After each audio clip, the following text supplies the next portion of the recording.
তার মধ্যে একটা হচ্ছে দ্রুততম সময়ে আমরা জয়েন্ট অপারেশন শুরু করতে চাই। আপনারা জানেন গত রবিবারের দিন আমরা সকল বাহিনী প্রধান ইনক্লুডিং সেনা ও বিমান বাহিনী প্রধান আলাদাভাবে সবার সাথে আমরা বসেছি এবং এই নির্দেশনাগুলো দিয়েছি। আমি এখানে আশা করব আমাদের স্বরাষ্ট্র মন্ত্রণালয়ের অতিরিক্ত সচিব মহোদয় আছেন, দ্রুততম সময়ে স্বরাষ্ট্র মন্ত্রণালয়ের পরিপত্রটা জারি হওয়া দরকার। আজকের মধ্যে হলে খুবই ভালো, না হলে লেটেস্ট বাই টুমরো, কারণ বাহিনীগুলো প্রস্তুত আছে তাদের অপারেশন অর্ডার বের করার জন্য এবং মাঠে কাজ শুরু করার জন্য।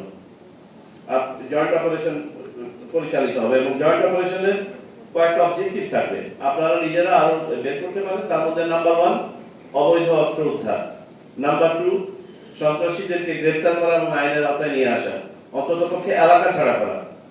সন্ত্রাসী যদি এলাকা থাকে তাহলে আপনারা এলাকা ছাড়া থাকবেন, ওদেরকে দৌড়ের উপর রাখতে হবে, তাহলে আপনাদেরকে ওরা দৌড়ের উপর রাখবেন। আর 3 নম্বর হচ্ছে সাধারণ মানুষের মাঝে, ভোটারদের মাঝে, প্রার্থীদের মাঝে, দলের মাঝে একটা শান্তি এবং নিরাপত্তার আবহ তৈরি করা। ডেপ্লয়মেন্টের ডিউরেশনের ব্যাপারে কথা হয়েছে। আমরা সাধারণভাবে নির্বাচনের সামনে ডেপ্লয়মেন্ট হয়, ভোট কেন্দ্রিক ডেপ্লয়মেন্ট হয় 5 দিন, কিন্তু আমাদের ডেপ্লয়মেন্ট আছে, এটা তো চলমান ডেপ্লয়মেন্ট। ভোট কেন্দ্রিক ডেপ্লয়মেন্টের সাথে বাজেটের ইমপ্লিকেশনস আছে, সেটা আলাদা, বাকিগুলো তো চলমান এবং এটা চলমান থাকবে। আমরা তারপরও চেষ্টা করছি যে 5 দিনটাকে এক দিন বাড়ানো যায় কিনা, তাতে করে আপনাদের হয়তো ফ্লেক্সিবিলিটি একটু বাড়বে। আমরা খেয়াল করছি যে নির্বাচনকে সামনে রেখে এটা আসলে সম্ভবত একটা প্যাটার্নও, শহর কেন্দ্রিক ঘটনা ঘটানোর প্রবণতা বেশি। তার কারণ এতে যে পরিমাণ বয়ান্সি পাওয়া যায়, কভারেজ পাওয়া যায়, একটা প্রত্যন্ত অঞ্চলে এই ঘটনা ঘটিয়ে তো এটা পাওয়া যায় না। সো এই প্রবণতাটা কিন্তু খেয়াল করছে এবং সম্ভবত ঢাকাকে টার্গেট করে যে ঘটনাগুলো ঘটলো, এটা পেছনে এই ধরনের সুপরিকল্পিত পরিকল্পনা থেকে থাকলেও থাকতে পারে বলে আমরা মনে করি। আমাদেরকে সেরকম ধারণাও দেওয়া হয়েছে। আমরা চেক পয়েন্ট অপারেশনের ব্যাপারে গুরুত্ব আরোপ করেছি।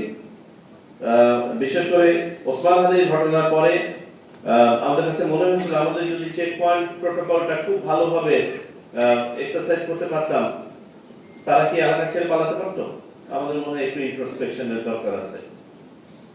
তো আমরা এটার ব্যাপারে বলছি যে চেক পয়েন্ট অপারেশনটা পুরো দেশব্যাপী, কিছু হবে মোবাইল চেক পয়েন্ট এবং সকল বাহিনী এটা সমন্বয় করতে হবে, এটা চালাতে হবে। সমন্বয়ের প্রশ্ন এসছে, আমরা সুনির্দিষ্টভাবে বলেছি দুটো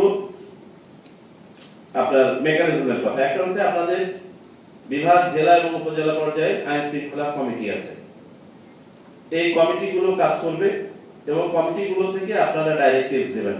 আর পাশাপাশি আইন শৃঙ্খলা বাহিনীর জন্য, আইন প্রয়োগকারী সংস্থাগুলোর জন্য ওনাদের একটা সেল থাকে।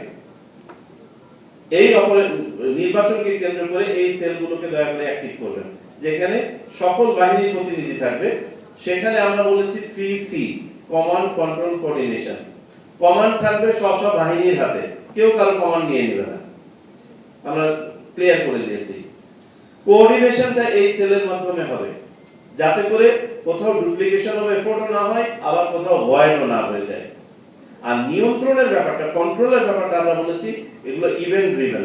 এখন কোনখানে একটা ছোট অপারেশন, জয়েন্ট অপারেশন লঞ্চ করেছেন বা কোনখানে একটা ঘটনা ঘটেছে সেটা করা হচ্ছে, সেইখানে তাহলে কোন একটা লিড ফোর্সের হাতে নিয়ন্ত্রণটা থাকতে হবে। তখন সবাই নিয়ন্ত্রণ করলে পারে, তখন দেখা যাবে মানে বিশৃঙ্খলা দেখা দেবে। সো আমরা ক্লিয়ার করে এই কথাটা বলে দিয়েছি, আজকে সবার সামনে আবার বলে দিলাম, কাইন্ডলি মাঠে গিয়ে এটা বাস্তবায়ন করেন। প্রভিশনিং অফ ম্যাজিস্ট্রেটের কথা বলা হয়েছে, বিশেষ করে সেনাবাহিনী থেকে বারংবার এটা অনুরোধ করা হয়েছে। সেনাবাহিনী is ready to be deployed in full gear.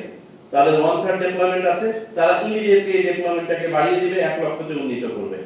এবং তারা আমাদেরকে বলেছে যে যতদূর সম্ভব যদি ম্যাজিস্ট্রেট সাপোর্টটা দেয়া যায় দুটো ক্ষেত্রে, যাতে করে তারা অপারেশনগুলো যথাযথ ইমপ্যাক্ট সহজে পরিচালনা করতে পারে, আর দ্বিতীয়ত হচ্ছে যাদেরকে তারা অ্যারেস্ট করে তাদেরকে যেন তাৎক্ষণিকভাবে আইনের আওতায় আনা যায় এবং একটা ডিসপোজাল দেওয়া যায়। মনে রাখবেন যে এই তাৎক্ষণিকভাবে যদি আপনি 7 দিনের একটা ডিটেনশনও দিতে পারেন, এটার যে ইমপ্যাক্ট হবে, ইলেকশন হয়ে যাওয়ার পরে 7 বছর জেল হলেও ওই ইমপ্যাক্ট হবে না। ইমপ্যাক্টটা তাৎক্ষণিক হতে হবে।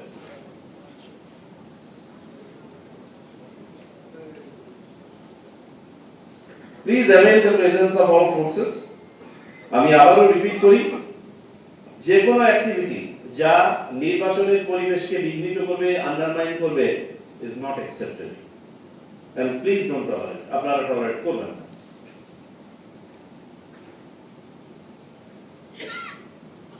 আর আমাদের ডেটারেন্ট ফোর্সেসের প্রেজেন্স মাস্ট বি ফেল্ট। আপনাদের মুখ থেকে এসেছে যে কিছু কিছু ক্ষেত্রে সম্ভবত আমাদের প্রেজেন্সটা অনুভূত হচ্ছে না, এটা অনুভূত হতে হবে। Intelligence sharing is a very important component of success. আমরা সবাইকে বলেছি, আমরা আগামী কালকে সকল গোয়েন্দা সংস্থা, আপনাদের একাধিক সংস্থা সহ আমরা মিটিং করব এবং সেখানে আমরা এই একই মেসেজটা দিয়ে দেব। মনে রাখবেন, election commission is a coordinating body, monitoring body, it is not an executive body. Election কমিশনের যাবতীয় কাজ ইজ ডেডিকেটেড টু ইউ, আপনারা কিন্তু এক্সিকিউটর অন দ্য গ্রাউন্ড।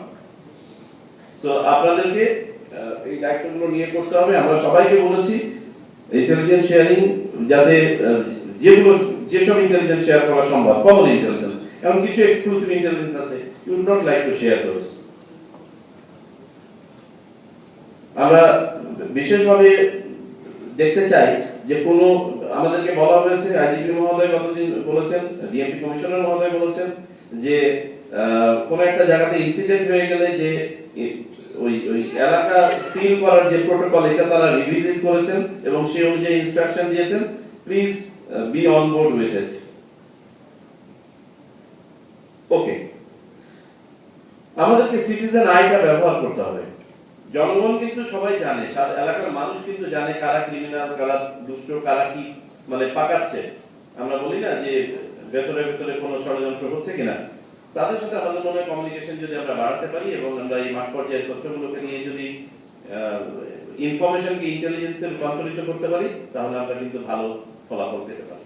কারণ এখন বেশিরভাগ মানুষ কিন্তু ভোটমুখী এবং তারা চায় না যে খারাপরা এখানে প্রিভেল করুক।